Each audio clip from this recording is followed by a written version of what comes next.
I have yet to give a speech or have a meeting where somebody doesn't ask me the millennial question. What's the millennial question? Apparently, millennials as a generation, which is a group of people who were born approximately 1984 and after, are tough to manage. And they're accused of being entitled and narcissistic, and self-interested, unfocused, lazy. But entitled is the big one. And because they confound leadership so much, what's happening is leaders are asking the millennials, what do you want? And millennials are saying, we want to work in a place with purpose, love that. We want to make an impact, you know, whatever that means. We want free food and beanbags. And so somebody articulates some sort of purpose, there's lots of free food and there's beanbags, and yet for some reason, they're still not happy. And that's because they're missing. There's a missing piece.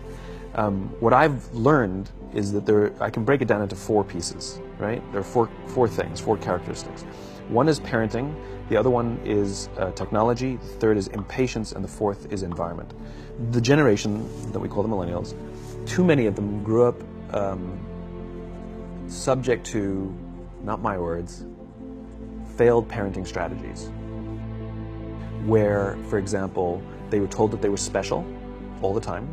They were told that they could have anything they want in life, just because they want it. Some of them got into honors classes, not because they deserved it, but because their parents complained. And some of them got A's, not because they earned them, but because the teachers didn't want to deal with the parents. Some kids got participation medals. You got a medal for coming in last, right?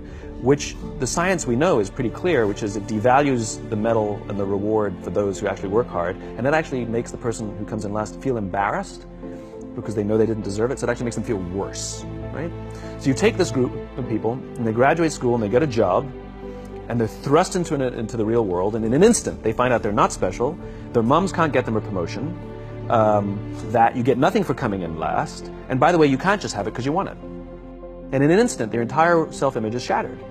And so you have an entire generation that's growing up with lower self-esteem than previous generations.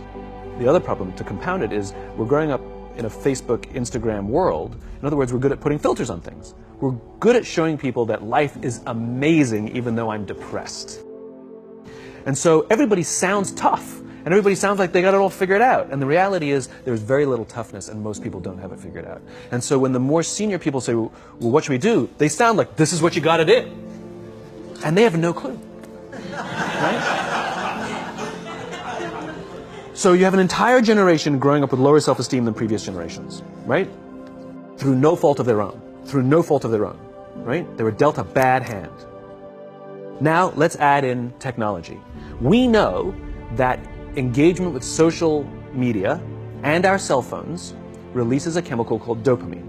That's why when you get a text, it feels good. Right? So, you know, we've all had it where you're feeling a little bit down or feeling a bit lonely, and so you send out 10 texts to 10 friends, you know, hi, hi, hi, hi, hi, because it feels good when you get a response. It's why we count the likes, it's why we go back 10 times to see if my Instagram is growing slower, did I do something wrong? Do they not like me anymore, right? The trauma for young kids to be unfriended, right?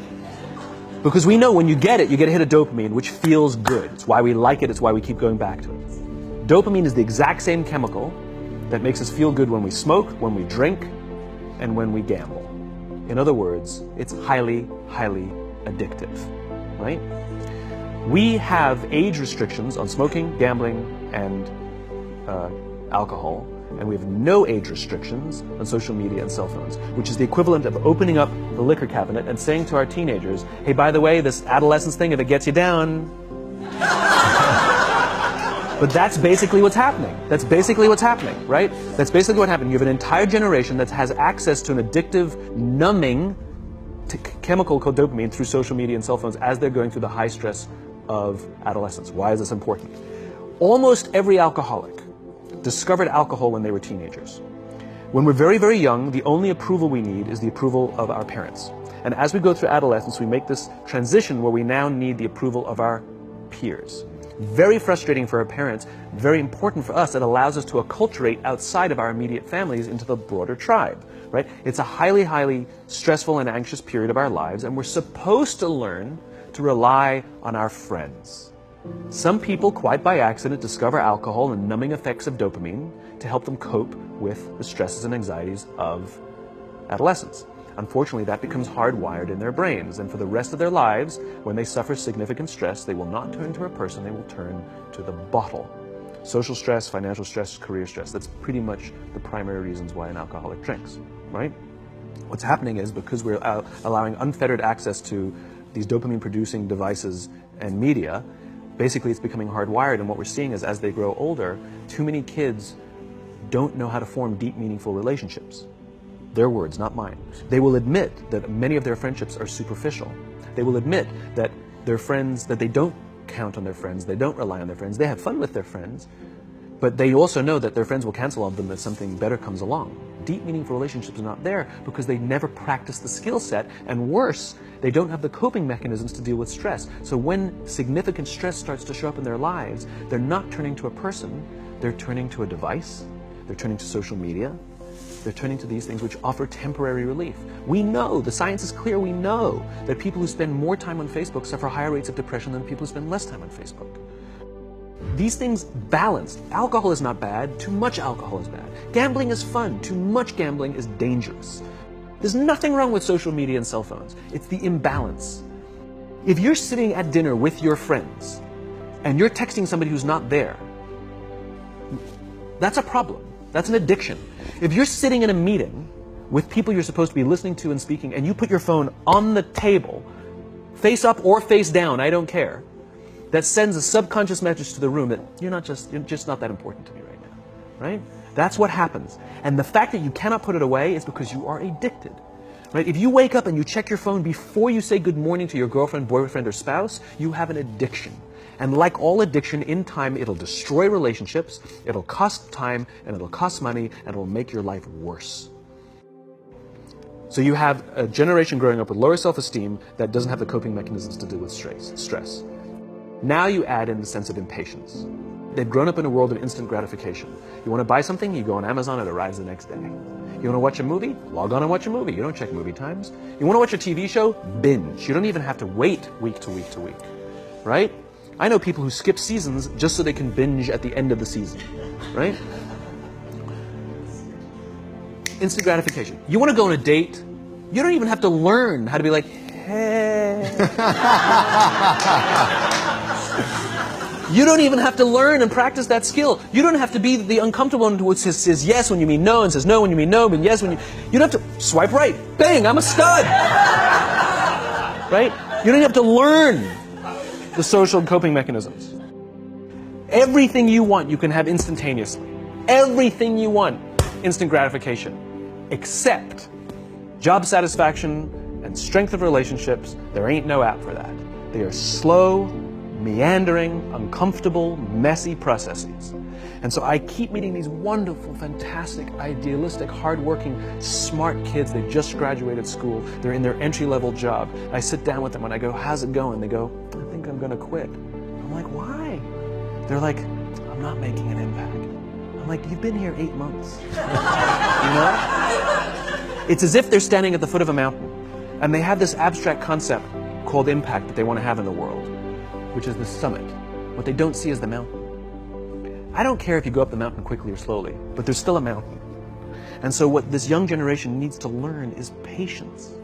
That some things that really, really matter, like love, or job fulfillment, joy, love of life, self-confidence, a skill set, any of these things, all of these things take time. Sometimes you can expedite pieces of it, but the overall journey is arduous and long and difficult. And if you don't ask for help and learn that skill set, you will fall off the mountain, or you will, the worst case scenario, and we're already seeing it, the worst case scenario is we're seeing an increase in suicide rates, we're seeing an increase in this generation, we're seeing an increase in accidental deaths due to drug overdoses, we're seeing more and more kids drop out of school or take leaves of absence due to depression. Unheard of. These are all, this is really bad. The best case scenario, those are all bad cases, right? The best case scenario is you'll have an entire population growing up and going through life and just never really finding joy. They'll never really find deep, deep fulfillment in work or in life. They'll just waft through life, and it'll be just, it's fine. How's your job? It's fine. The same as yesterday. How's your relationship? It's fine. Like that's the best case scenario. Which leads me to the fourth point, which is environment. Which is we're taking this amazing group of young, fantastic kids who were just dealt a bad hand. It's no fault of their own. And we put them in corporate environments that care more about the numbers than they do about the kids. They care more about the short-term gains than the long-term life of this young human being. We care more about the year than the lifetime, right? And so we are putting them in corporate environments that aren't helping them build their confidence, that aren't helping them learn the skills of cooperation, that aren't helping them overcome the challenges of a digital world and finding more balance, that isn't helping them overcome the need to have instant gratification and teach them the joys and impact and the fulfillment you get from working hard on something for a long time that cannot be done in a month or even in a year.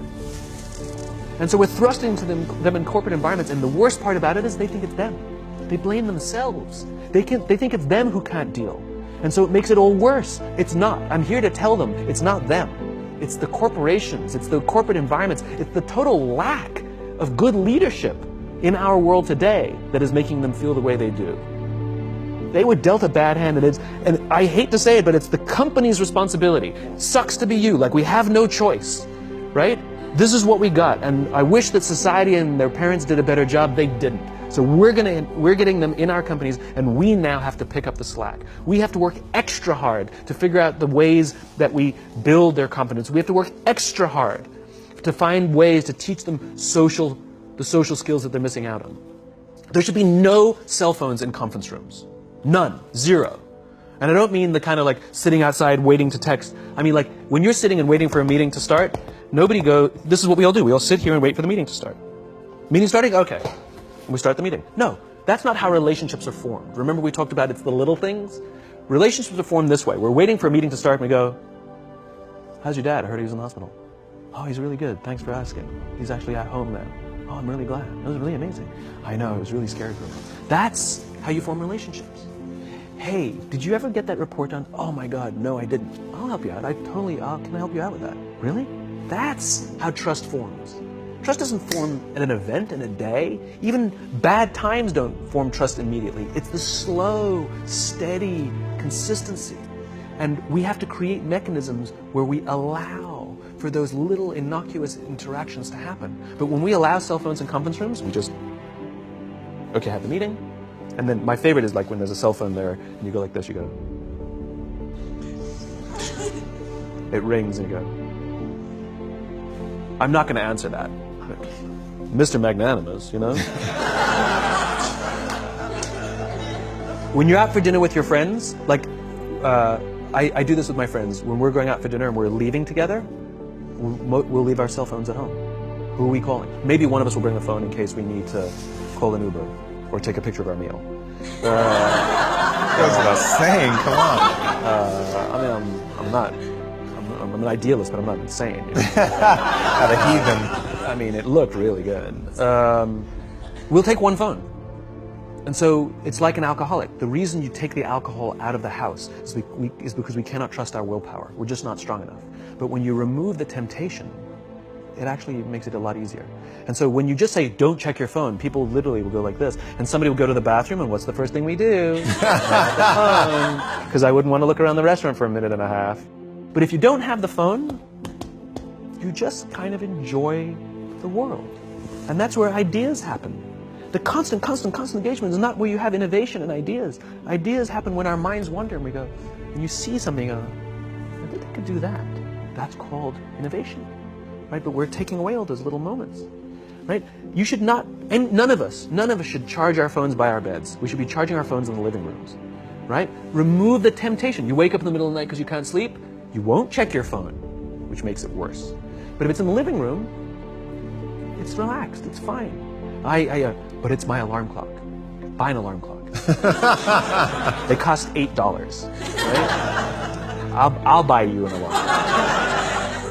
But the point is we now, in industry, whether we like it or not, we don't get a choice.